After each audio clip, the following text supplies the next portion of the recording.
2 டேஸ்ன்னு சொல்லி 3 days leave போடுறது மாதிரி ஆயிடுச்சு. ஊரில் கொஞ்சம் வேலை முடியாதனால ஒரு நாள் லீவ் எக்ஸ்ட்ரா போட்டாச்சு. விதை நெல் பாவியாச்சு. விதை நெல் பாவின வீடியோ லாங் வீடியோவில் கண்டிப்பாக நான் உங்களுக்கு போஸ்ட் பண்ணுறேன்.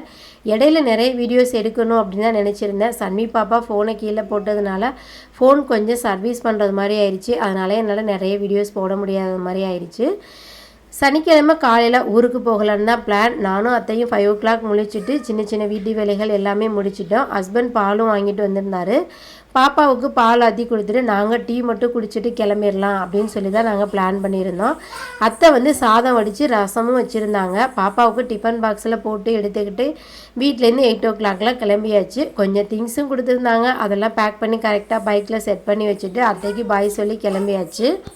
சன்விக்கு மட்டும் பாட்டியை விட்டு வர மனசே இல்லை. ரொம்பவே அங்கே நின்று வரமாட்டேன்னு சொல்லி பண்ணாத்திட்டே இருந்தாங்க. ஒரு வழியாக சன்வியை அலை வச்சு அப்படியே தூக்கிட்டு வந்துட்டோம். வீட்டிலேருந்து 8 o'clock கிளம்புனோம். வர்ற வழியிலே நாங்கள் கம்மங்கூழ் சாப்பிட்டுட்டோம். காலைல டிஃபன் அதுவே இருந்ததா நல்லா ஃபில்லிங்காக இருந்துச்சு. பாப்பாவுக்கும் ஊருக்கு வந்து சேர்ந்ததுக்கப்புறம் ரச சாதமும் ஊட்டி முடிச்சுட்டேன். ஹஸ்பண்டும் கரெக்டாக டியூட்டிக்கு கிளம்பிட்டாரு. ஊர்லேருந்து அத்தை கொடுத்துருந்த திங்ஸ்லாம் என்னன்னு சொல்லி வாங்க பார்க்கலாம். மாவத்தல் கொடுத்துருந்தாங்க. கூடவே முருங்கைக்கீரையும் கொடுத்துருந்தாங்க. எங்கள் வீட்டில் முருங்கை மரம் உடஞ்சிருச்சு. பக்கத்து வீட்டில் தான் வாங்கி கொடுத்தாங்க. நேற்று ஃப்ரெண்டு ஒருத்தவங்க வீட்டுக்கு போயிருந்தோம். அவங்க வீட்டில் பிரண்டை தண்டு கொடுத்துருந்தாங்க. அதையும் எடுத்துகிட்டு வந்திருந்தேன். ரேஷனில் வாங்கின பெருங்காய டப்பா கொடுத்துருந்தாங்க.